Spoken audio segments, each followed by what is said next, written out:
Abra sua Bíblia, por favor, no livro do profeta Daniel, no capítulo 11 e no verso 32. Daniel, capítulo 11, verso 32. Esse vai ser o nosso ponto de partida e também o trilho para essa palavra essa noite.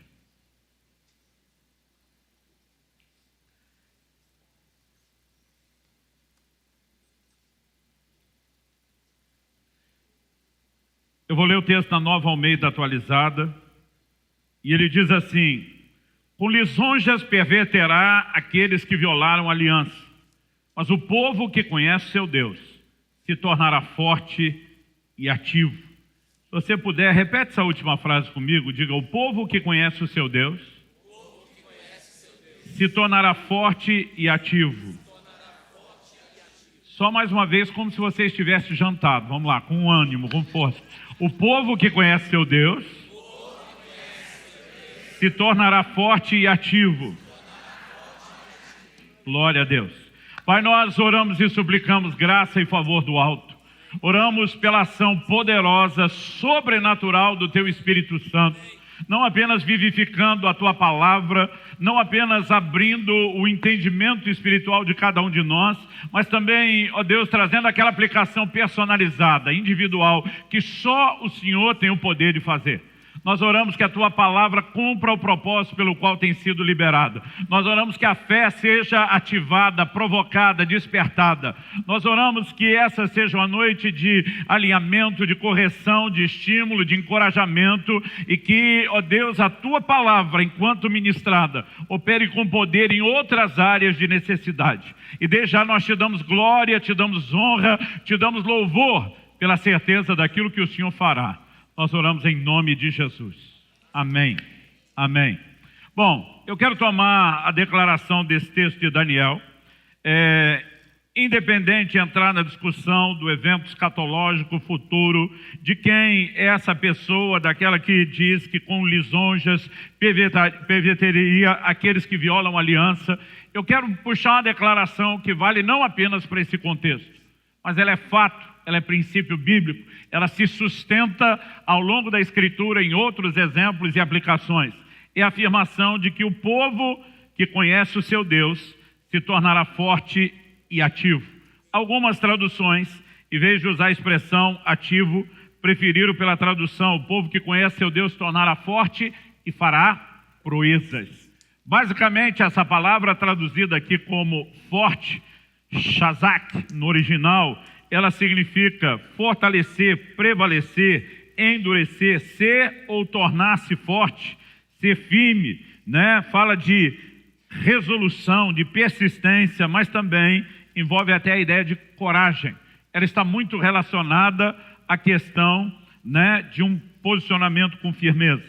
Mas a palavra traduzida ativo ou por proezas, ela é a palavra asa, que no original hebraico significa fazer, fabricar, trabalhar, realizar. Basicamente, o que o texto está falando é que o conhecimento de Deus impacta diretamente duas áreas da nossa vida. O povo conhece seu Deus, será forte e fará proezas, ou será ativo. O conhecimento de Deus impacta aquilo que nós somos, o que eu gosto de definir como identidade. Mas o conhecimento de Deus também impacta o que eu quero chamar aqui de produtividade, aquilo que nós fazemos. Numa conferência como essa, cujo propósito é despertar e encorajar cada um de vocês para vivermos frutificação, né, de uma forma diferenciada, eu quero te encorajar em relação à importância de algo que desata resultados, não só no nosso crescimento pessoal, no entendimento do que somos, mas no nosso poder de realização. Isso é apresentado na Bíblia como o conhecimento de Deus. No entanto, quando falamos do conhecimento de Deus, não estamos falando meramente de um conhecimento natural, mental, intelectual, não é mero assentimento construído em cima de informação. Quando olhamos para a Escritura, o conhecimento de Deus, ele vem caracterizado por uma outra expressão, e eu gosto de usar o termo revelação. A palavra revelação, por exemplo, é o título do último livro da Bíblia, no grego, Apocalipse, né? A Bíblia, por exemplo, no inglês, não tem o nome grego. O nome do último livro da Bíblia é Revelação. E essa palavra revelação, ela significa remover o véu. Ou seja, remover aquilo que nos impede de ver. Dar condições de enxergar ou perceber alguma coisa. Estou dizendo isso porque lá no Evangelho de Mateus, no capítulo 16, quando Jesus faz uma pergunta aos seus discípulos: quem dizem os homens ser o Filho do Homem? E Pedro diz: tu és o Cristo, Filho do Deus vivo. Jesus diz o seguinte: não foi carne nem sangue, não foram homens, não foram vias naturais quem te revelou, mas o Pai que está nos céus. Todo o conhecimento de Deus é construído em cima do que nós vamos chamar de revelação. E revelação, ela tem o poder de desatar na nossa vida a realização. O tema da minha mensagem hoje é revelação e realização. Eu quero falar sobre a importância e o impacto que crescermos no conhecimento de Deus terá em relação àquilo que somos chamados a fazer. Então, afirmei anteriormente, baseado em Daniel 11:32, que o conhecimento de Deus afeta tanto o que somos, como aquilo que nós podemos fazer. Em 1 de João, no capítulo 4, por exemplo, nos versos 7 e 8, a Escritura diz: amados, amemo-nos uns aos outros, porque o amor procede de Deus, e todo aquele que ama é nascido de Deus e conhece a Deus. Aquele que não ama, não conhece a Deus, pois Deus é amor. O conhecimento de Deus, a revelação do Deus que é amor, me permite ser moldado naquilo que eu sou e naquilo que eu faço. Ou seja, eu posso me tornar uma pessoa amorosa e eu posso expressar, andar nas obras, das ações, das manifestações do amor, à medida que eu tenho uma revelação de quem Deus é. Deus é amor. Ou seja, essa ideia de que o conhecimento de Deus impacta o que nós somos e o que nós fazemos, ela é recorrente na Bíblia, ela é abrangente, não se limita apenas à obra do ministério, né? Ela vai envolver a forma como eu e você vamos viver a vida cristã, mas é importante que eu e você possamos compreender essa relação.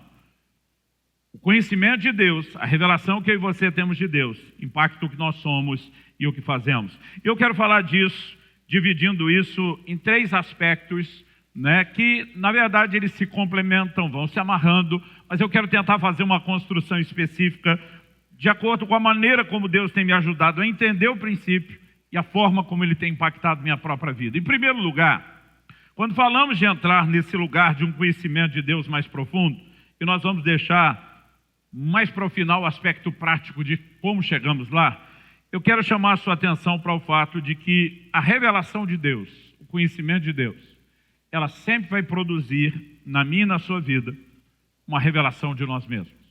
Porque o conhecimento de Deus afeta a nossa identidade. Porque a revelação de quem Ele é tem o poder de produzir, na minha e na sua vida, uma revelação de quem nós somos. Você pode repetir isso comigo? Diga: a revelação de Deus produzirá uma revelação de mim mesmo. Pastor, da onde o senhor está tirando essa ideia e essa afirmação categórica, absoluta? Eu mencionei antes, para falar que o conhecimento de Deus, eu gosto de definir como revelação, eu mencionei o episódio lá do Evangelho de Mateus, no capítulo 16, quando o Senhor Jesus pergunta aos discípulos: quem dizem os homens ser o Filho do Homem? E nós vemos que enquanto eles estão dizendo, olha, uns dizem que é João Batista, outros dizem que é Elias, outros que é Jeremias ou um dos profetas, Jesus pergunta: e vocês, quem dizem que eu sou? Pedro rebate na hora: o Senhor é o Cristo, o Filho do Deus vivo. E Jesus responde, o texto que eu mencionei, eu quero ler agora: bem-aventurado é você, Simão Barjonas, porque não foi carne e sangue que revelaram isso a você, mas meu Pai que está nos céus. Então Jesus disse: você recebeu uma revelação do Pai. Mas olha o que Jesus diz no 18: também eu lhe digo. Pedro acabou de falar algo, o que Pedro falou, uma revelação recebida de Deus sobre quem é Jesus. Mas Jesus agora diz: também eu lhe digo que você é Pedro, e sobre esta pedra edificarei a minha igreja, e as portas do inferno não prevalecerão contra ela. Eu lhe darei as chaves do reino dos céus, e o que você ligar na terra terá sido ligado nos céus, e o que você desligar na terra terá sido desligado nos céus. De novo, a revelação de Deus produzindo um entendimento tanto de identidade como de produtividade. Tanto o entendimento de quem ele era em Deus, como do que ele poderia realizar. Mas eu quero pegar essa contrapartida da revelação. Jesus está dizendo: Pedro, você teve uma revelação a meu respeito? Você entendeu quem eu sou? Então deixa eu te mostrar agora quem você é. Interessante que quando Jesus faz essa afirmação, né, você é Pedro e sobre esta pedra edificarei a minha igreja. É óbvio, é evidente que, diferente do que alguns grupos religiosos ensinam, o apóstolo Pedro nunca achou que Jesus estava dizendo que ele era uma espécie de pedra principal sobre a qual a igreja seria construída, ainda que tenha sido um dos primeiros e grandes e expressivos líderes. Em 1 de Pedro, no capítulo 2, o apóstolo afirma, depois de chamar Jesus de a pedra viva, ou a pedra que vive, ele diz no versículo 5 de 1 de Pedro 2, também vocês, como pedras vivas, são edificadas casa espiritual, para ser de sacerdócios santos, a fim de oferecerem sacrifícios espirituais. Pedro entende a declaração que Paulo vai fazer em 1 Coríntios 3. Cristo é o fundamento. Não há outro alicerce no qual a igreja é construída. E nós somos pedras construídas sobre ele. Quando Jesus fala com Pedro, há um jogo de palavras no original grego que merece a nossa atenção aqui. Ele diz: na verdade te digo que tu és Pedro, no grego Petros, uma pequena pedra. Mas Jesus diz: e sobre esta pedra, agora no grego Petra, uma grande rocha, edificarei a minha igreja. Jesus não diz que Pedro é a pedra fundamental. Ele está dizendo que Pedro é um pedaço de rocha que será colocado sobre a principal, que é Jesus, assim como eu e você, cada um de nós somos pedras parecidas com a fundamental. Ele é a pedra viva, nós também somos chamados de pedras vivas, só ele é o fundamento, nós não. Mas o que Jesus está dizendo, Pedro, é importante que você entenda que você é parecido comigo. Você é feito do mesmo material. Quem está entendendo, diga amém. Esse entendimento, essa base de revelação, eu acredito que é algo que eu e você precisamos compreender. Toda a revelação de Deus costuma produzir em nós uma revelação a respeito de nós mesmos. Agora, quando eu falo sobre isso, eu gosto de ser honesto e dizer que na Bíblia eu encontro dois tipos distintos de revelação. E antes da gente detalhar esses dois tipos, eu quero só adiantar. Há revelações que vão produzir uma consciência daquilo que eu chamaria que não é o aspecto bonitinho da revelação, né? É aquilo que expõe nossas falhas, nossas limitações, nossas imperfeições. Mas também, quando olhamos para a Escritura, a revelação de Deus não produz o entendimento só do que somos, no sentido daquilo que precisa de transformação, ela também produz um entendimento e uma compreensão do que somos nele. Qual é a nossa posição e o nosso lugar nele.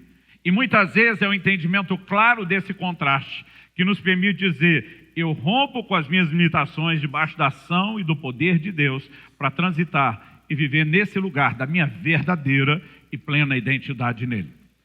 Olhando para a Escritura, eu acredito que é importante que a gente reconheça os dois tipos de revelação. Então me deixe falar a respeito, de algumas situações onde as pessoas enxergaram falhas.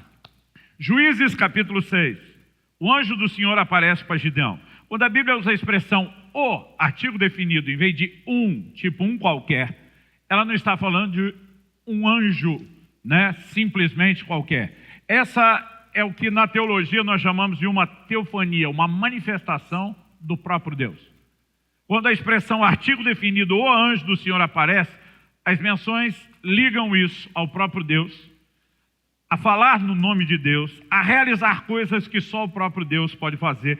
E quando Gideão entende o que é que aconteceu, ele diz: ai de mim, eu vou morrer. E depois, quando ele percebe que não morreu, ele levanta o altar, chamando Jeová Shalom, dizendo: o Senhor é paz. Tipo, ele não queria me matar. Por que o desespero de Gideão? Eu vou morrer. Porque quando nós percebemos um pouco daquilo que Deus é, o contraste da nossa miséria simplesmente vem à tona. A mesma coisa acontece com Isaías. Isaías capítulo 6, ele tem uma revelação de Deus, assentado no seu alto, sublime trono, anjos, serafins à volta declarando: santo, santo, santo é o Senhor dos exércitos. Com a reação de Isaías, ai de mim que vou perecendo. Perecendo por quê? Ele diz, porque sou um homem pecador, sou um homem de lábios impuros. Quando Jesus entra no barco de Pedro, por ocasião da pesca milagrosa, lá em Lucas capítulo 5, e Pedro entende quem é que está lá e o que é que está acontecendo, a reação do apóstolo Pedro em Lucas 5, verso 8, é dizer para Jesus, afasta-te de mim, que eu sou um homem pecador. Em cada um desses três exemplos, a limitação, a imperfeição, as falhas vieram à tona. A pergunta a ser feita é, por quê? Por que Deus quer trazer isso à tona? E antes de responder, nós também precisamos entender que, por outro lado, o mesmo Deus que mostra limitações, Ele também tenta nos fazer compreender o que é que nós somos e podemos nele. Não entregues aos nossos próprios recursos, não sem transformação, mas o que é que nós podemos nele. Tem um texto que me inspira desde a adolescência. 1 de João, capítulo 4, verso 17, falando de Cristo, diz, tal qual Ele é, somos nós também nesse mundo. E eu e você precisamos entender que a palavra de Deus, a mesma que mostra as imperfeições que necessitam de transformação, a incapacidade onde eu e você vamos precisar ser turbinados por Deus, nos levanta a um lugar de entendermos tal qual Jesus é, somos nós também nesse mundo, porque se estamos nele, nós precisamos entender que não só os seus recursos, mas sua posição, sua autoridade, tudo isso nos foi dado e nos foi confiado. E muitas vezes eu ficava olhando para a Bíblia dizendo, quem que eu sou? Às vezes eu via um grupo de pregadores dizendo, você não é nada, você não é porcaria nenhuma. E eu dizia, é verdade, até porque está cheio de texto bíblico. Mas às vezes eu via os outros, o time da fé que me inspirava, dizendo que eu era em Cristo, o que eu podia, eu enlouquecia. Eu não sei você, às vezes ouvindo os pregadores de fé, eu ficava assim, eu vou voar, eu vou voar. Aí daqui a pouco eu dizia, mas se todo mundo está sendo bíblico, como é que eles estão falando de dois extremos tão diferentes? E quanto mais eu estudava o assunto, eu percebi que a Bíblia não falava uma coisa ou outra. Ela falava as duas. E eu e você precisamos entender, né? Não é nenhuma expressão de bipolaridade da parte de Deus, com certeza. Há um motivo para esses dois tipos de revelação. Então me permite chamar a sua atenção para isso. Uma vez que a revelação de Deus nos leva a enxergar o aspecto tanto negativo como positivo, tanto coisa boa como coisa ruim, nós precisamos nos perguntar, qual é o propósito disso? Uma coisa que eu comecei a reparar na Escritura é que quando Deus foca a revelação daquilo que diz respeito às nossas falhas, o que Ele está tentando promover?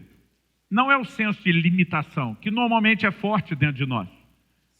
Um dos grandes desafios que eu tenho como pastor não é apenas alimentar o rebanho, orar e interceder por eles, é conseguir cumprir o que diz Efésios capítulo 4, verso 11, junto com os outros ministérios, equipar os santos para a obra do ministério.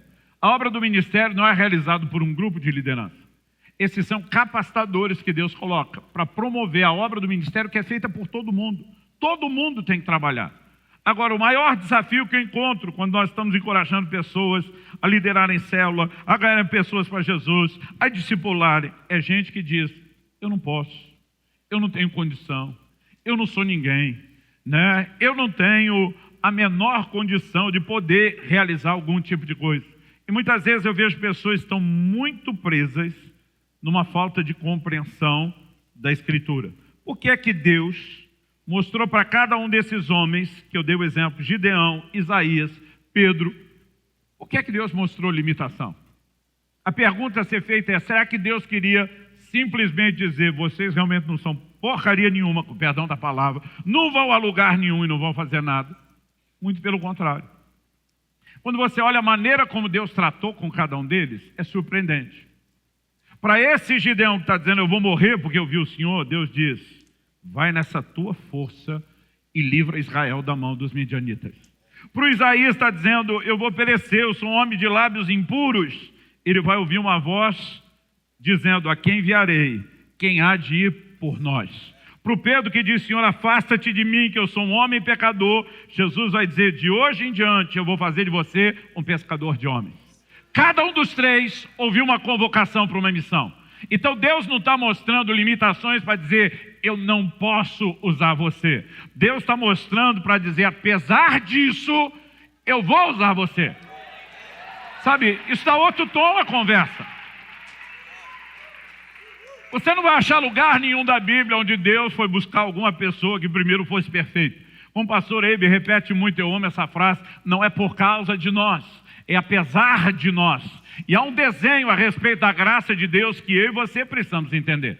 Agora, o Deus que está mostrando essa limitação, Ele está fazendo com um propósito. Primeiro lugar, eu acredito que Ele quer o tempo todo nos ensinar a depender dEle, porque sozinho nós não temos a menor condição. Mas segundo, Ele quer nos transformar no processo. Então, qual a razão de Deus mostrar para Isaías que ele era um homem pecador? No momento em que ele admite, a Bíblia diz que um anjo pega uma brasa do altar, vai lá e tosta a boca do profeta, dizendo, tua iniquidade foi tirada, teu pecado foi removido, o que me faz entender que Deus não mostra limitação para simplesmente dizer, infelizmente não dá, você está fora, eu não posso usar você. Deus está dizendo, eu estou te mostrando o que precisa ser trabalhado, porque eu quero te aperfeiçoar no processo. E eu vou te aperfeiçoar, porque não há a menor chance de eu desistir de usar você. Sabe, agora, se a gente enxergar só aquilo que ainda não foi mudado e não conseguir entender o que somos, o que podemos e o que temos nele, provavelmente a gente desanime no processo e não vá muito longe. Por outro lado, pessoas que querem focar só a realidade do que são nele, sem tratar de forma honesta com aquilo que precisa ainda de um processo de transformação, também se perdem no processo. Então, quando eu olho para esses dois tipos de revelação, eu começo a perceber a necessidade que a gente consiga gerar o que eu vou chamar e classificar aqui de uma espécie de equilíbrio, de entendimento entre aquilo que não me define sozinho, porque eu não realizo a obra de Deus sozinho, só na minha limitação, mas ao mesmo tempo do que precisa ser transformado, enquanto em contrapartida eu consigo entender aonde Deus quer me levar e como Ele vai me levar a esse lugar, onde à medida que eu cresço na revelação dele, em contrapartida na de quem eu também sou, eu posso entrar num lugar diferenciado de produtividade. Eu creio que Deus vai levantar a geração que não conhece apenas métodos, que não está só consciente da comissão recebida e da responsabilidade a ser realizada, mas está tão impactada por uma revelação de Deus, que a sua identidade é fortalecida e a sua produtividade simplesmente dispara no reino de Deus. Então, como nós podemos lidar com essas coisas? Como eu disse, sempre que estamos encorajando pessoas ao trabalho, alguns deles, eu acho que eles acreditam que isso deve ser um traço de humildade, e eles começam a se depreciar. Outro dia um falou para mim, pastor, o senhor não está entendendo, eu não sou ninguém. Eu falei, então você é um grande candidato, porque a Bíblia diz que Deus gosta das coisas que não são para confundir as que são. Se você se achasse alguma coisa, nós teríamos um problema. Mas justamente por não se achar, mas alguns tentam. Outro dia um falou, não, pastor, preste atenção. Até hoje estou tentando entender o que significa a frase.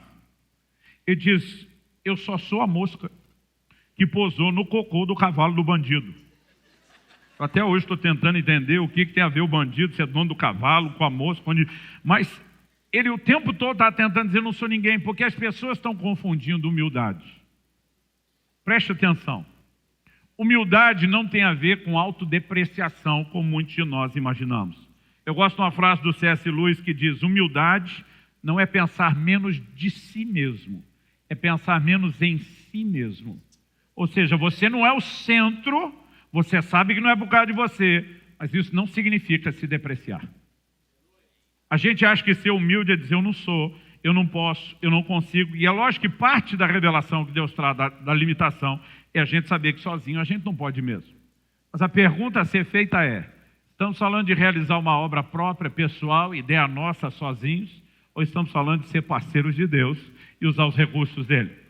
Então a gente precisa de um entendimento e de uma reforma até do que é humildade. Olha o que o apóstolo Paulo diz em 1 Coríntios, no capítulo 15. 1 Coríntios, capítulo 15, verso 9. Porque eu sou o menor dos apóstolos, e nem mesmo sou digno de ser chamado apóstolo, pois persegui a igreja de Deus. Se você parar só no verso 9, você vai dizer, o Paulo realmente sabia que podia até ser apóstolo, mas era apostolinho. Não era lá essas coisas. Até porque tinha um passado, tinha uma história que gritava contra ele. Será que é isso que Paulo está tentando comunicar? Olha comigo o verso 10. Mas, pela graça de Deus, se você puder, repita comigo, pela graça de Deus. E diz mais, pela graça de Deus, sou o que sou. Preste atenção. O que define a minha e a sua vida não é a nossa história, não é o nosso passado, não é o que nós fizemos antes da conversão. O que define a minha e a sua vida é a manifestação da graça de Deus em nós. Então o que Paulo está fazendo não é se depreciar, ele está preparando um contraste. Eu sou o menor dos apóstolos, eu não merecia estar nesse lugar, mas eu não entrei por mérito. Pela graça de Deus, eu sou o que sou. Eu estou no time apostólico, daquele que serve a Deus. E ele diz, e a sua graça que me foi concedida não se tornou vã. Pelo contrário, trabalhei muito mais do que eles. Todavia não eu, mas a graça de Deus comigo. Sabe o que Paulo está dizendo? Não me vejo no mesmo patamar dos outros que não perseguiram a igreja. Mas quer saber? Eu não sou definido pela minha história. A graça de Deus me levou a um lugar de realização. E eu trabalhei mais do que todos eles. Tem duas formas de você entender essa frase. A primeira é que existe uma espécie de score, de pontuação, de produtividade. Eu fico tentando imaginar, talvez Pedro em primeiro, né? João em segundo, André em terceiro. E Paulo está dizendo, não, se for nesse campeonato de ponto corrido da tabela do Brasileirão, Paulo está dizendo, eu estou nas cabeças liderando o campeonato. E aí Pedro foi para segundo, João foi para terceiro. Ou tem uma declaração mais ousada. Eu trabalhei mais do que todos eles. Paulo está dizendo, eu estou de um lado, todos eles estão do outro. Você pode juntar todos eles e juntos eles não fizeram o que eu fiz. Particularmente eu acho que é isso que Paulo está dizendo. Por quê? Enquanto os 12 se dedicaram a evangelizar os judeus, não só de Israel, mas também da dispersão, Paulo com a sua equipe ganhou o resto do mundo. Faz você as contas. Ele está dizendo, eu trabalhei mais do que todos eles.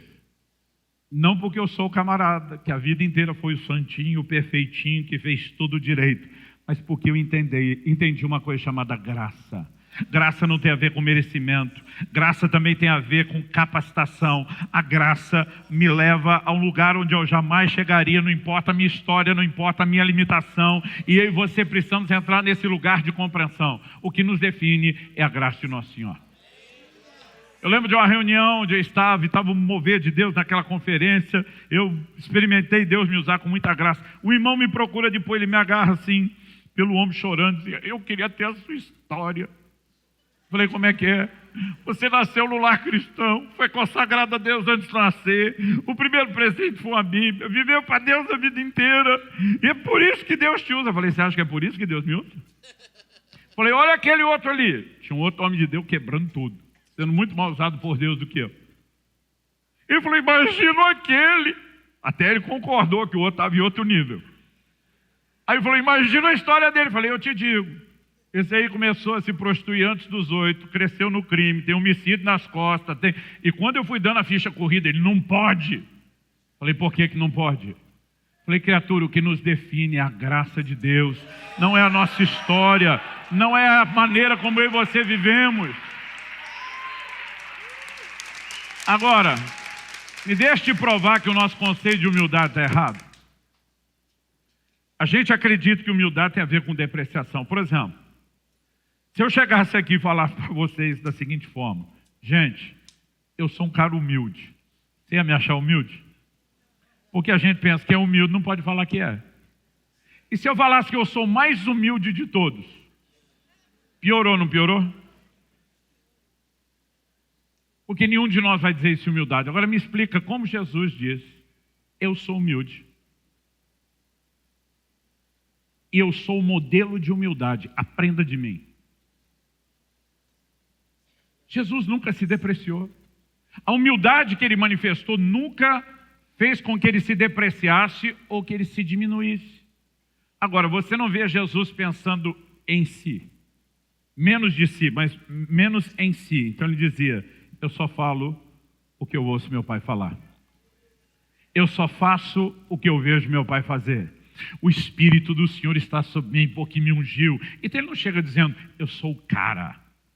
Ele simplesmente diz, eu sou a pessoa capacitada. Eu não uso os meus recursos próprios, falando enquanto homem. Eu uso os recursos de Deus. Então eu e você precisamos entender que a humildade é uma consciência de nossa limitação, sem necessariamente ser um fator de depreciação. E ela nos leva a buscar os recursos de Deus, e com Ele nós vamos em outro lugar. Então, o que Deus quer que a gente entenda limitações para que a gente nunca se ache, para que a gente dependa dEle, para que a gente siga sendo transformado, ao mesmo tempo onde Ele mostra, se você entender quem você é em mim e o que você pode comigo, você vai arrebentar. Sabe, quando a gente começa a falar desses dois tipos de revelação, se de alguma forma, interagindo, relacionando uma com a outra, onde nós podemos acabar chegando, em que lugar nós podemos entrar em Deus.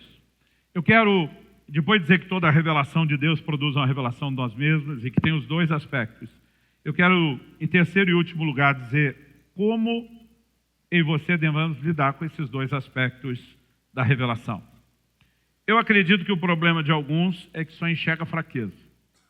E o problema de outros só enxergam força. Deus quer que a gente enxergue as duas coisas. Eu acredito que esse equilíbrio de conseguir compreender os dois aspectos sozinho, eu não sou nada e ninguém. De mim mesmo eu realmente não posso. Mas com Deus a conversa é outra. Isso realmente nos leva a um lugar diferenciado. Então, eu olho o apóstolo Paulo dizendo em 2 Coríntios, no capítulo 12, nos versículos 9 e 10, você conhece bem a história, ele ora a Deus pedindo a remoção de um certo problema na sua vida, nem vou entrar em detalhe para não entrar em digressão, mas a Bíblia diz que o Senhor responde, a minha graça te basta, o meu poder se aperfeiçoa na fraqueza. Então, se não há reconhecimento de fraqueza, como que o poder aperfeiçoador de Deus poderá se manifestar? Mas ao mesmo tempo que eu reconheço fraqueza, não é para dizer ela domina, ela controla e não há nada a ser feito. É para simplesmente dizer, Senhor, então eu me abro para a sua graça, para que ela mude a minha história, para que ela mude a minha condição. E aí Paulo termina com um paradoxo, dizendo no verso 10, quando sou fraco, então é que sou forte. Para, Paulo. Se você é fraco, é fraco. Se você é forte, é forte. Como é que você pode ser forte quando é fraco? Paulo está dizendo, a força não é minha. E só existe uma forma de eu me conectar à verdadeira força que vem de Deus. É quando eu reconheço que eu não a tenho, quando eu reconheço a minha limitação, mas eu reconheço o que está à minha disposição. Então eu saio da minha limitação e pela graça de Deus, eu venho do lado de cá buscar algo que não é meu, mas está à minha disposição. Quem está entendendo? Quando nós começamos a perceber o equilíbrio que isso gera, eu acredito que de fato isso vai fazer toda a diferença na minha e na sua vida. O apóstolo Paulo diz em 1 Coríntios, no capítulo 1, a partir do verso 26, aquilo que eu mencionei antes. Irmãos, considere a vocação de vocês. Não foram chamados muitos sábios segundo a carne, nem muitos poderosos, nem muitos de nobre nascimento. Pelo contrário, o que é o contrário? Ele está dizendo, em vez de ser elite, Deus mirou na ralé. Em vez de ser a realeza, Deus mirou nos plebeus.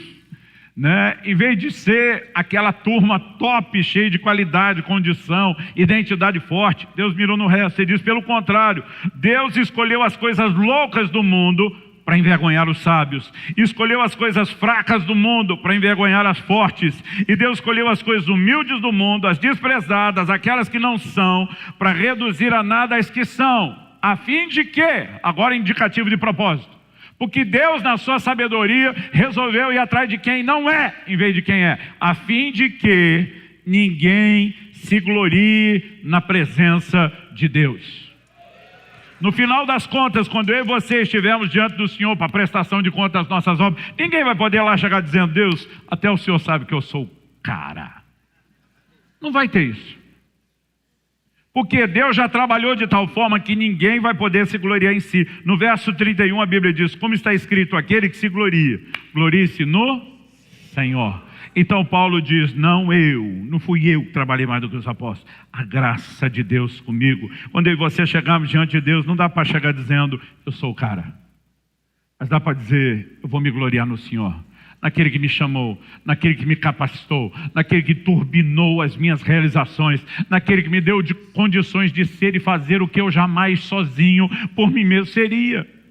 Então, nós precisamos entender que não é uma coisa nem outra. Eu, ao longo dos meus 30 e poucos anos de ministério, eu conheci grupos que enfatizavam muito quem somos em Cristo. Isso é uma verdade que tem que ser pregada, não estou falando contra. Mas, de alguma forma, eles usavam essa revelação de quem somos em Cristo para tentar negar a realidade das suas imperfeições e limitações. E olhando só para isso, alguns desses grupos começaram a se achar.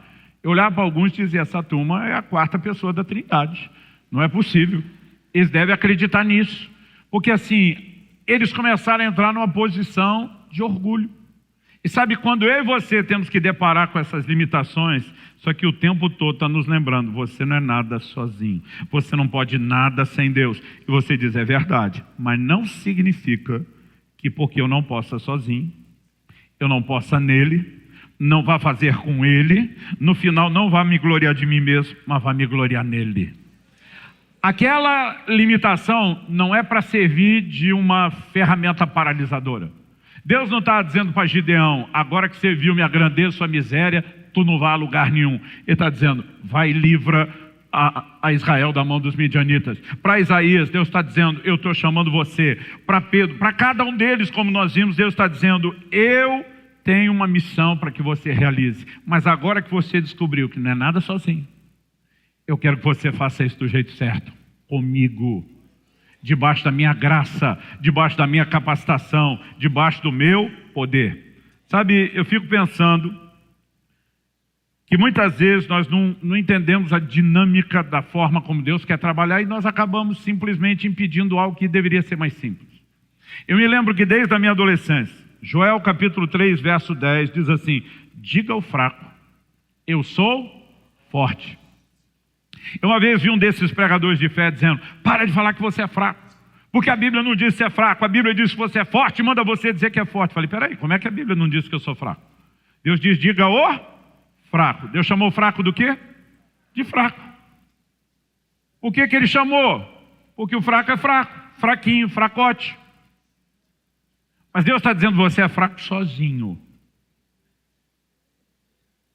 Mas eu quero que você mude o discurso, porque eu estou te convocando para a minha batalha, você não está indo para a sua. Você vai ser parte do meu exército, não do seu próprio. Então, se você olhar o versículo anterior, Deus está convocando um exército de improviso. Eles não tinham armas. Deus diz, façam espadas e lanças das vossas relhas de arado e das vossas podadeiras. Deus está dizendo, vem para a guerra, não temos arma, improvisa.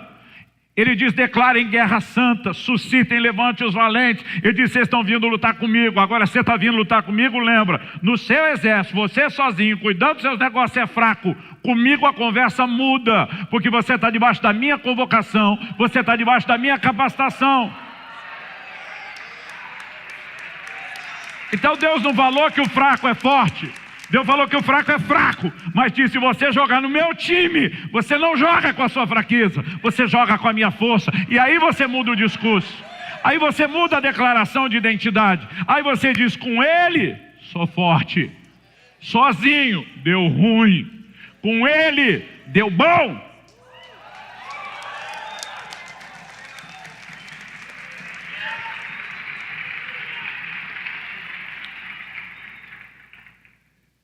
A palavra de Deus fala sobre a longanimidade de Deus, a paciência. Mas eu descobri na Bíblia como tirar Deus do sério. Descobri na Bíblia como irritar Deus, como fazer Deus perder a paciência com a gente. E eu quero te mostrar isso não para que você o faça, justamente para que você evite. Em Êxodo no capítulo 4, então desde o início do capítulo 3 tem a revelação de Deus na sarça, falando com Moisés. E o propósito de Deus é convocar Moisés para uma missão, libertar o povo do Egito. Depois de Deus falar tudo o que falou, de falar de todos os sinais, de tudo que faria, o verso 10 diz do 4 diz assim, então Moisés disse ao Senhor, Senhor, eu nunca fui eloquente, nem no passado, nem depois que falaste ao teu servo. Deus nem terminou ainda, ele falou, mas não mudou nada, eu continuo mesmo. Pois sou pesado de boca e pesado de língua. Moisés está dizendo para Deus, o Senhor escolheu o cara errado. E sabe, eu acho curioso isso. A gente vem para a igreja, a gente adora e chama Deus de poderoso. Poderoso Deus. A gente diz que Ele é o Criador dos céus e da terra, um Senhor extraordinário. Mas quando Ele diz, estou te chamando para a missão, não, o Senhor não tem nenhum serviço de recrutamento, seleção que preste, o Senhor não sabe nem quem escolher, e nem o Senhor, que eu cantei antes que era poderoso, pode mudar a minha sorte. Alguma coisa tem que mudar, ou a gente para de cantar e acreditar que Ele é poderoso, ou a gente para de falar essas bobagens. Porque as duas coisas não combinam, gente. Aí ele fala para Deus, não, o Senhor escolheu errado. Verso 11, o Senhor respondeu, quem fez a boca do homem? Ou quem faz o mudo, ou o surdo, ou o que vê, ou o cego? Não sou eu, Senhor. Eu estou dizendo, eu sou o fabricante. Quem tem de dar manutenção e de resolver, consertar os problemas, sou eu mesmo. É isso que Deus está falando. Ele diz, agora vá, e eu serei com a sua boca. Eu lhe ensinarei o que você deve falar. O que é que Deus está dizendo, Moisés? Tu acha que eu, Deus, estou maluco de confiar na sua capacidade? Eu serei com a sua boca.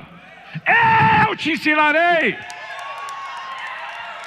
Moisés, eu não preciso da sua habilidade. Habilidade eu dou a minha. Eu só preciso de você.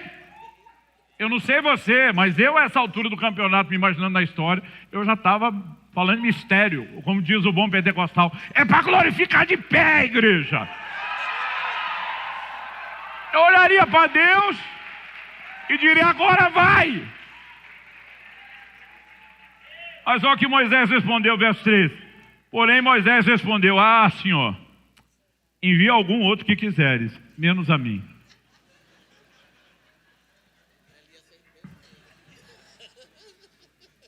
Sou eu que te ensino o que falar, Moisés. Eu ponho uma palavra na tua boca, mas qualquer um serve, menos eu.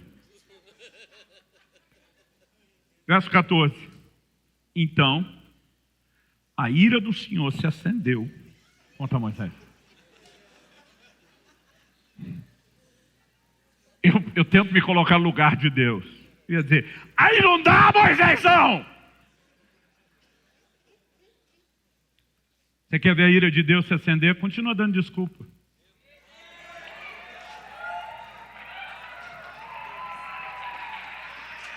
Sabe por quê? Quando Deus está nos chamando para fazer a obra dele, com a força dele, com o poder dele, a habilidade dele, e a gente simplesmente diz, não rola, você não está dizendo que você não pode, você está dizendo que quem não pode é ele. E aí, como diria o mineiro, o trem bagunça, a coisa fica confusa. Aí você pensa, mas só o Moisés era assim, será? Jeremias capítulo 1, Deus dá uma palavra para Jeremias que é top das galáxias. Jeremias capítulo 1, verso 4, a palavra do Senhor veio a mim dizendo, antes de formá-lo no ventre materno, eu já o conhecia. Antes de você nascer, eu consagrei e constituí profeta às nações. Gente, pensa nisso, antes de nascer. Então Jeremias era só um feto e Deus já tinha consagrado ele profeta. Que me fez apelidá-lo de profeta, que é o feto profeta. Significa que quando ele foi parido, dado à luz, o primeiro chorinho já era profético. Feto profeta, bebê profético. Já era a essência da identidade do chamado. Aí, o verso... Eu li o 4 e o 5, o verso 6 diz, então eu, o Jeremias respondendo para Deus, então eu disse, Senhor Deus, eis que eu não sei falar, porque eu não passo de uma criança. Aqui a palavra criança não é mais bebê. Então, se ele já era profeta enquanto no ventre, enquanto feto, se ele já era profeta quando nasceu e estava choramingando, agora, pelo menos com o menino, ele já sabe alguma coisa que não sabia antes, quando ele já era profeta. Mas ele fala para Deus, eu não sei falar, eu não passo de uma criança. Verso 7, mas o Senhor me disse, não diga, não passo de uma criança. O que é que Deus está dizendo? Mude esse discurso. Para de falar bobagem. Ele diz, porque a todos a quem eu enviar, você irá, e tudo que eu lhe ordenar, você falará. Não tenha medo de ninguém, porque eu não estou te mandando sozinho, cabeção. Eu estou com você para livrá-lo, diz o Senhor. Depois o Senhor estendeu a mão, tocou na minha boca e o Senhor me disse, eu ponho as minhas palavras na sua boca. Deus está dizendo, tu está maluco, Jeremias, de achar que eu estava contando com a sua habilidade de falar? Que tipo de Deus você acha que eu sou, estúpido? Eu ponho a minha palavra na sua boca. E você será só um instrumento. Então para de se depreciar. Eu te ungi, eu te consagrei, eu te capacito, eu te dou a condição. E você vai fazer. Quem está entendendo? Gente, se nós não crescermos no entendimento de quem Deus é e do que Ele pode, nós jamais compreenderemos quem nós somos e o que é que nós podemos. Deus nunca esperou que nenhum de nós fizesse o que Ele nos chama para fazer, debaixo dos nossos próprios recursos. Nunca, em momento nenhum. Jesus, num certo momento, fala para os discípulos, vocês serão levados para testemunhar diante de reis. Eu fico imaginando, naquela cultura, as pernas dos bichinhos já tremendo. O frio na espinha. Por quê? Por influência desde a cultura grega e depois no Império Romano. Portanto, vamos juntar os dois, greco-romano. A cultura promovida pelos gregos durante o helenismo, quando espalharam sua cultura pelo mundo, era da oratória. A Grécia promoveu os mais famosos oradores do mundo. Quando a pessoa estaria diante de um rei, de uma pessoa numa posição de autoridade, ela tinha que saber falar. É por isso que o livro de Atos diz que num momento, quando os judeus iam acusar Paulo, eles contrataram um orador profissional, porque não podia se apresentar e falar de qualquer forma. Agora Jesus está pegando aquela turma sem muito estudo, sem muita habilidade, e dizendo, eu vou colocar vocês diante de reis. Eu já imagino os caras pensando, deu ruim. Mas antes que eles tenham tempo para desenvolver a bobagem que começou ali dentro, Jesus diz, mas naquela hora, não se preocupem com o quê? Ou como vocês vão falar. Porque naquela hora não serão vocês falando. Deus está dizendo, eu não sou nem doido de mandar vocês sozinhos e confiar nos recursos de vocês. Jesus diz, naquela hora, será o Espírito do vosso Pai falando por intermédio de vocês. Sabe o que Jesus está dizendo? Sabe o que vai dar bom no final? Porque vocês não estão indo na falta de força ou na limitação que eu queria que vocês soubessem. Porque se vocês não lembrar disso, vocês vão se achar. Se vocês entenderem a limitação, vocês vão depender de mim.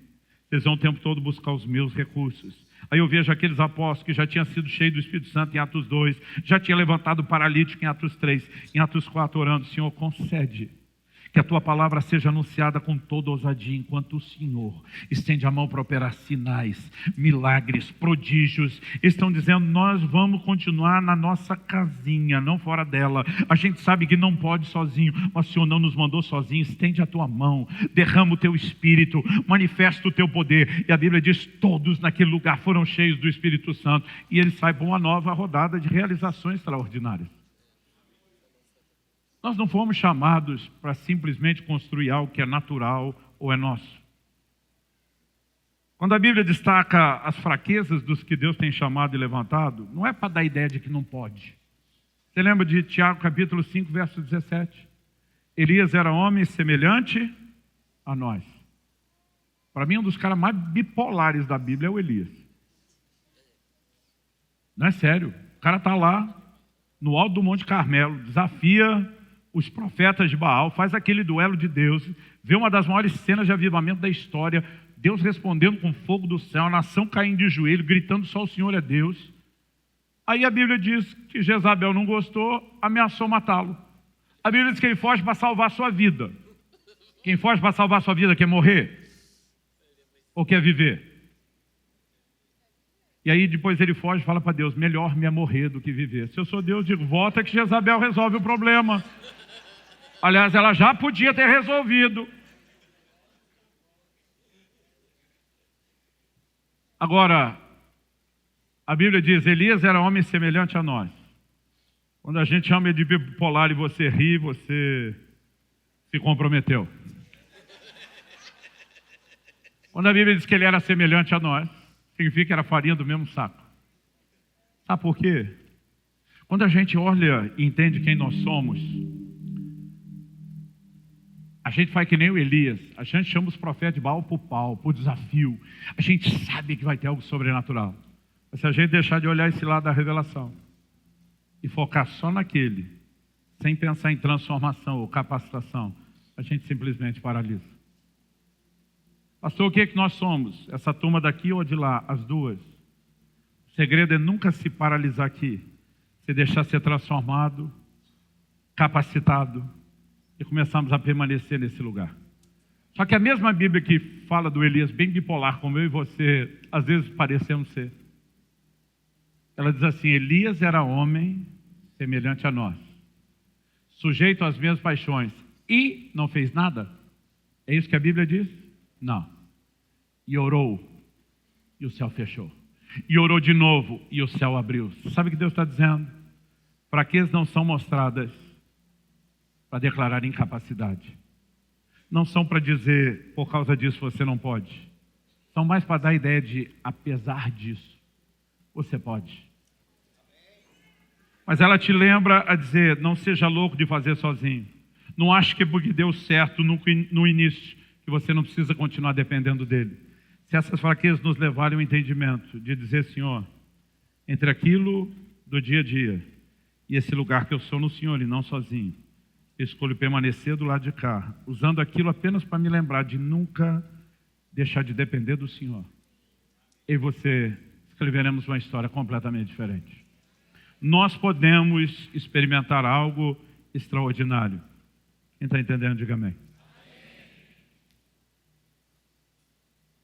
Eu fico olhando para coisas que Deus faz. Eu carreguei uma frustração enorme durante muitos anos. Qual era a frustração? Meu pai pediu poucas coisas para nós, os filhos. Mas uma delas foi, ele era um excelente profissional, com uma boa formação, mas na época dele não teve isso. Meu pai não tinha o diploma universitário. E ele pediu que nós priorizássemos isso. Eu me lembro quando foi chegando a época de entrar na faculdade e o vestibular. Eu me lembro do dia onde o Espírito Santo falou com toda a clareza possível e imaginável. Eu não quero que você siga esse caminho. Você não vai para a universidade. Aquilo foi uma das coisas mais doídas, mais frustrantes que Deus me pediu. Eu tinha feito toda uma projeção em cima daquilo. Mas eu falei, eu vou obedecer. Mas falei, ao mesmo tempo que eu tenho que me preparar para o ministério, eu quero honrar meu pai. Falei, então vou fazer teologia e vou ficar dentro do meu chamado.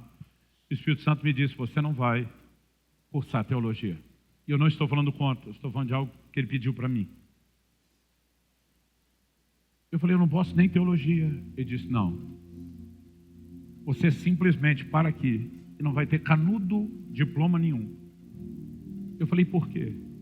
Ele disse, porque quando eu te levantar como um ensinador para as nações, eu não quero você se orgulhando de nada. Eu quero que você e todo mundo entendam que a minha graça. Pensa numa coisa que doía. Eu comecei o ministério do lado de um cara que eu me apresentava, dizia lá no país dele, tem essa graduação, aqui regraduou, fala não sei quantas línguas, era um currículo enorme. Aí na hora de terminar dizia, está aqui também o irmão Luciano. Era só isso, tinha mais nada a falar. Os caras me via pregando ainda novo, o garoto dizia, qual a sua formação? Eu dizia, então, defina a formação. Não tinha conversa. Deus precisou tratar muito com o meu orgulho. Eu lembro de uma ocasião que uma irmã da igreja, primeira igreja que eu pastoreei, ela um dia falou, olha, estou recebendo a visita de um parente meu. Ele é um médico muito conceituado de um país da Europa, muito.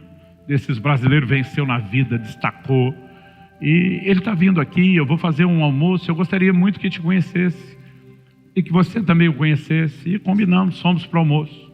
E quando cheguei lá que eu descobri que o irmão não era crente, nada disso. Aí uma das primeiras coisas, quando sentamos para almoçar, ele olha para mim e pergunta, qual a sua formação? Eu falei, defina a formação. Ele falou, não tem que definir, acadêmica. Eu falei, nenhuma. Quando eu falei nenhuma, ele olhou para mim e disse, qualquer um pode começar a igreja assim. E quando ele falou qualquer um, eu descobri que o velho homem estava pregado na cruz com velcro.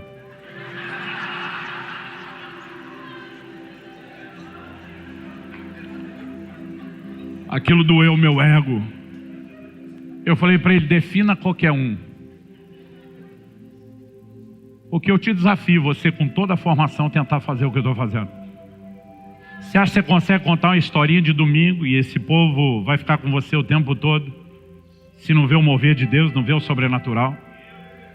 Eu olhei para ele e falei, agora você acha que eu sou o quê? Um mané, linguagem nossa lá do sul. Eu falei, você quer discutir o quê? Sua área? Conversa comigo da sua área. E eu não sei onde é que eu estava com a cabeça para fazer uma loucura dessa. Só que alguém falou, pastor, o senhor não jogou o blefe achando que ele ia recuar, talvez? Mas ele não recuou.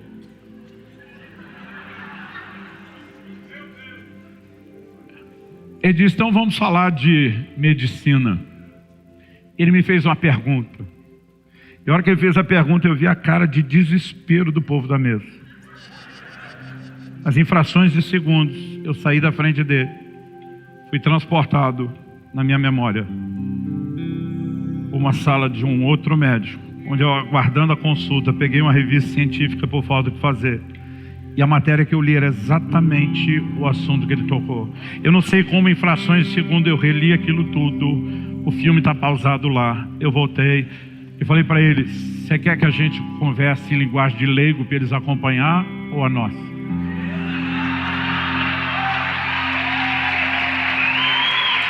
Aí eu pensei, Deus me salvou. Ele falou, isso! E ele foi para um negócio que era mais científico do que só a medicina. E Deus deu um pause nele e eu saí daquele filme e fui transportado para um hotel onde eu estava tentando esperar um jogo, alguma coisa esportiva, e eu fiquei assistindo um documentário sobre aquilo e deu tempo de eu reassistir tudo de novo e eu voltei e respondi. Ele fez uma terceira pergunta e eu respondi a terceira pergunta por misericórdia de Deus. Ele falou, pelo menos você é alguém bem informado. Ele desistiu dentro de mim, eu ficava. Quando eu saí de lá, fui agradecer a Deus, valeu, hein? Ele me disse, nunca mais faça o que você fez. Eu falei, achei que o senhor estava do meu lado, me ajudando. Ele diz, eu te socorri essa e mais nenhuma outra. Porque tudo que você fez foi justamente alimentar o seu ego. Ele diz, você sabe que você não poderia responder nada daquilo sozinho.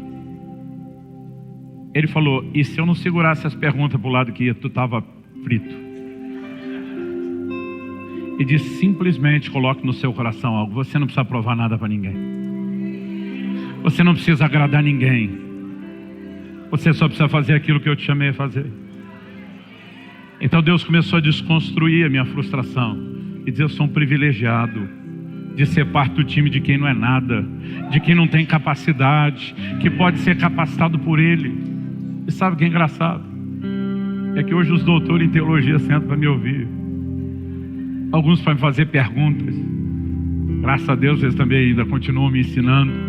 Mas sabe, eu e você não precisamos de nada que naturalmente precisa nos deixar confiantes.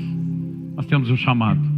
E quanto mais conhecemos a Deus, quanto mais entendemos nossa identidade, quem nós somos nele, ainda que no meio do pacote Ele nos lembre quem somos sem Ele, para que a gente não seja doido de deixá-lo de fora, nós podemos ser transicionados para um lugar de realização. As pessoas às vezes me perguntam, pastor, qual é o segredo? Eu digo, não tem segredo, gente. É confiar que Ele faz. Eu estava pregando numa igreja nos Estados Unidos. E os irmãos me convenceram a fazer uma loucura. A igreja estava perto de um aeroporto. E eles disseram, passe no nosso culto. Eu disse, não, o meu voo está em cima, não dá tempo. Não, o senhor só fala meia hora. Não precisa nem fazer o apelo. Quando terminar, o carro fica na porta da igreja, já com as malas, sua família dentro. Quando o senhor terminar, sai correndo. Me convenceram. E eu desesperado. Aquelas passagens econômicas, se você perder, não dá para mudar, não dá para fazer mais nada. E eu subi pregar, eu já falei antes, gente, eu só tenho 30 minutos. Porque eu vou sair correndo para o aeroporto que é do lado, mas eu não posso arriscar. Então eu não vou nem orar no final da palavra. E nenhum de vocês se atreva a me parar no caminho. Preguei no final, repeti. Falei, fulano está vindo orar o pastor. Fui, não me pare. E saí literalmente correndo. Quando eu estou perto da porta, um senhor de cabelo grisalho me agarra pelo braço. Me dá um segundo. Eu falei, não me faz perder o voo. Ele falou, é rápido. Ele olhou para mim e falou, sou um ateu. E eu fiquei mordendo a língua para não perguntar, o que é que o senhor está fazendo aqui?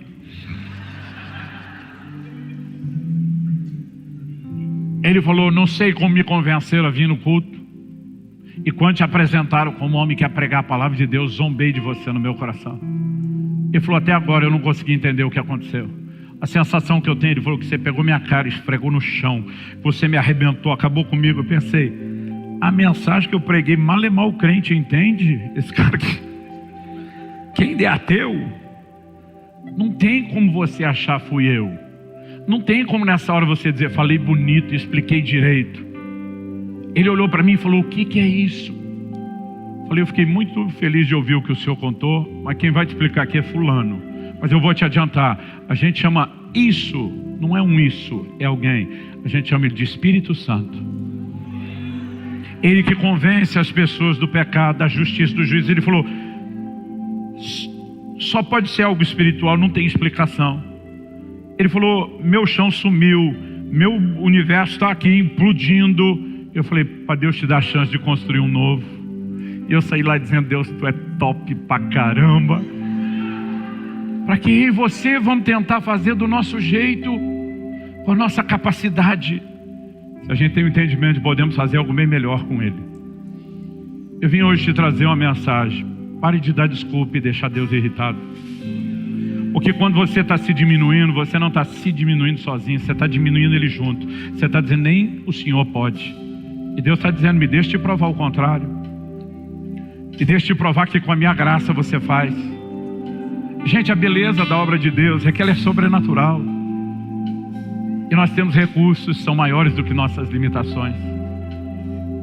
Eu quero que você sonhe com aquilo que não é apenas o pastor Eibe sonhou, Sandro junto desde o início e até então junto com ele. É o que Deus tem sonhado para essa cidade e para esse estado. Uma igreja que se multiplica não porque quer ser melhor do que ninguém, mas porque quer povoar os céus, porque entende e valoriza a obra de Jesus Cristo naquela cruz, dizendo, não pode ser que tenha sido só para nós, com tanta gente precisando. Há um futuro glorioso e extraordinário. Nós vamos ter que pegar o caminho de volta do relacionamento com Deus, enfiar a cara na palavra, que é o espelho. Tiago chama de espelho. Quando você está entendendo quem Deus é, a revelação de Deus na palavra, você começa a enxergar a si mesmo, porque a revelação dele produz uma revelação de quem você é. Quando você começa a entrar no lugar da oração, não é só pedir e receber. Ah, pastor, mas Jeremias diz, invoca-me que te responderei, é verdade, mas ele parou aí, não. Ele diz, anunciar-te-ei coisas grandes e ocultas que tu não sabes. Deus está dizendo, um ambiente de oração não é onde só você pede e recebe, você pede e eu atendo. Deus diz, nesse ambiente, eu vou te falar coisas que você não sabe, aonde eu vou te enviar, como eu vou te usar, as coisas que eu vou fazer através de você.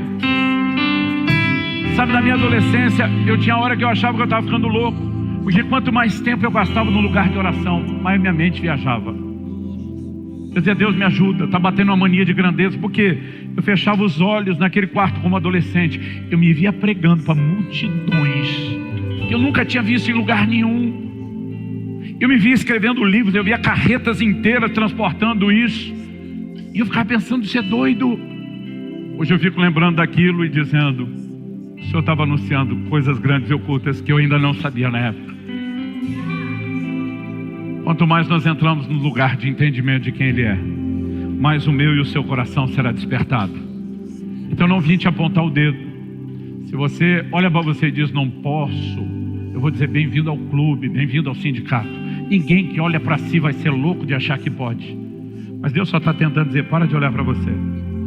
Se você olhar só para você e para a sua história, você vai dizer, eu não sou digno, eu não mereço, eu sou o menor, mais fulamba dos apóstolos. Mas se você entender a graça, você diz, espera aí, eu mais fulamba, posso trabalhar mais do que outros, posso fazer mais, e o jogo muda. Vamos ficar em pé para parecer que está acabando. Eu quero orar com você.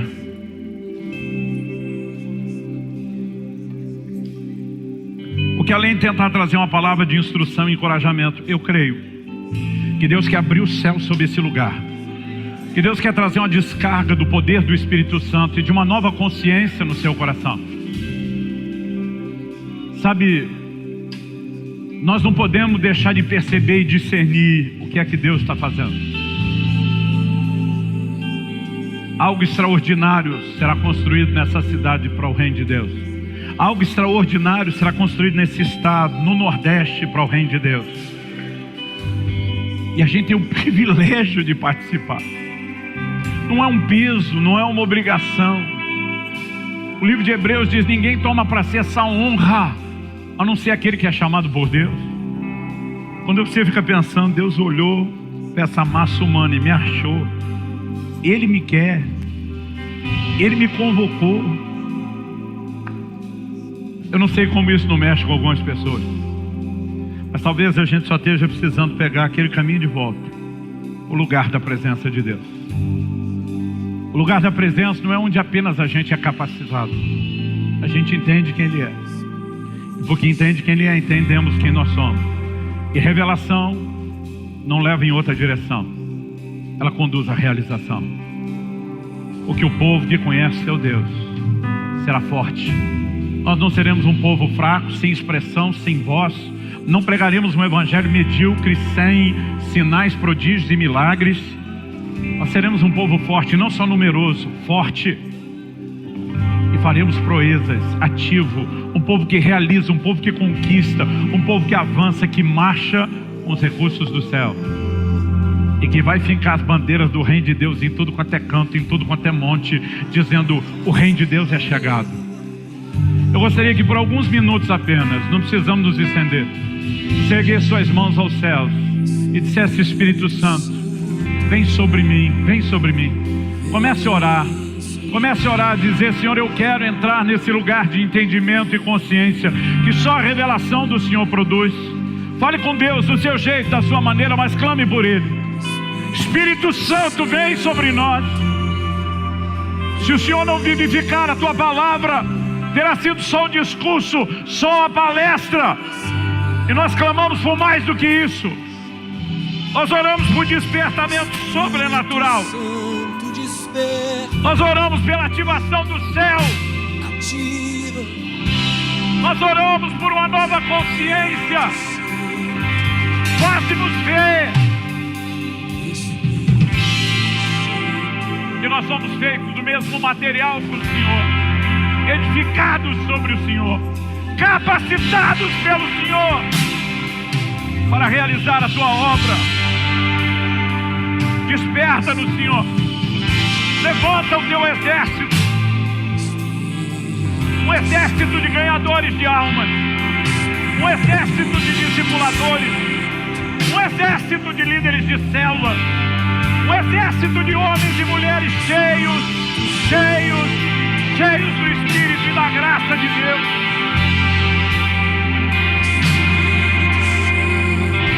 Toca-nos hoje. Nós nos arrependemos, não apenas por nos depreciar, mas por diminuir o Senhor e o seu poder. Sim, Senhor. E nós oramos que isso mude. Nós oramos que isso mude. Sim, Senhor. Nós oramos que isso mude. Sim, Senhor.